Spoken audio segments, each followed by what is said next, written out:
In the most basic of explanations, man was taught to be composed of the elements of the world, and the earliest philosophical forms of the elements of the world included fire, water, earth, and air as a sequence of things, and that was proposed long, long ago by Chinese philosophers as well as Greek philosophers.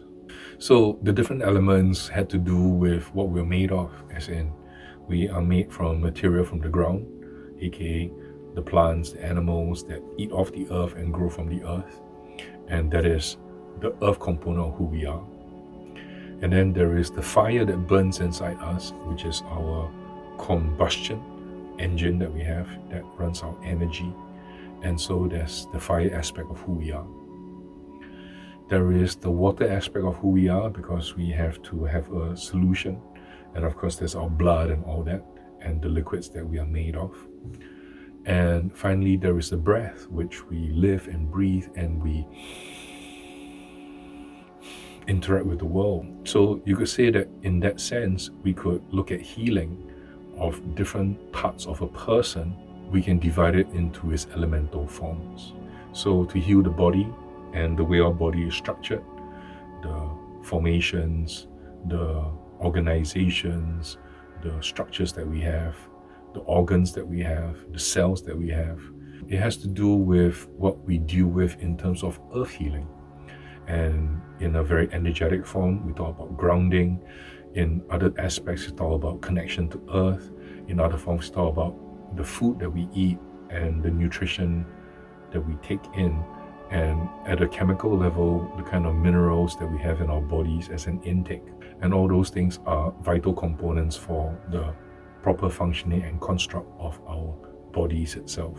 Those would be more earth-related type healing. And then we go into fire.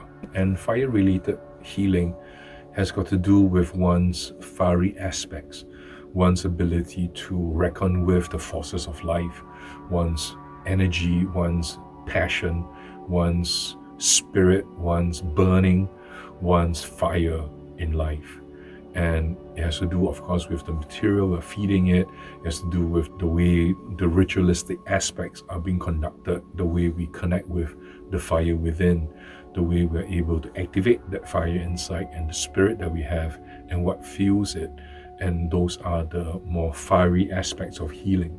When it comes to water, water has traditionally been the healing element, and so it has to do with washing away the impurities that we have, to renew ourselves, to resurrect ourselves, to be baptized in a new renewal, to be immersed in the liquid of things, to take on the water of life itself, to have water itself has cleansing aspects and all these different aspects of the liquid form of who we are. And that has to do with the softer solvent, purity, impurity, the concentration of things as a form. So this also has to do with being able to feel comfortable within your own skin, being able to float in things, and being able to connect with the liquids that we imbibe, and that has to do with the water elements of healing. So this includes your concoctions and your water extracts in terms of herbal concoctions, or your sprays and all those things that can work with you to lift up the water aspects of who you are.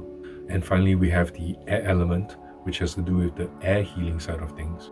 And the air healing aspect of things always have to do with the reverberations, the vibrations, the tonality, and those things that pass through us through the medium of air. This also has to do with the way we breathe in the energy of the world, as well as the breathing that we have of the world that allows us to connect with the world itself. And these are the different aspects of healing through the air element.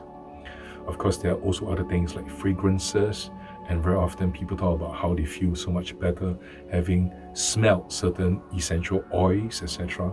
These are all parts of the air element of healing. So with this is a basic introduction to the different elemental forms of healing.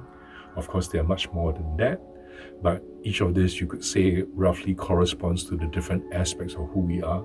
and you can look at the way a person is weaker or stronger in certain elements, and we can look at healing them through different aspects depending on what is the treatment necessary for the person.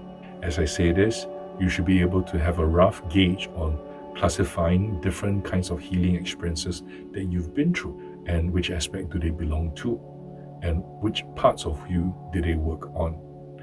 And what I'm advocating is a rounded developmental healing of a person's every aspect of themselves so that they are wholesome and complete.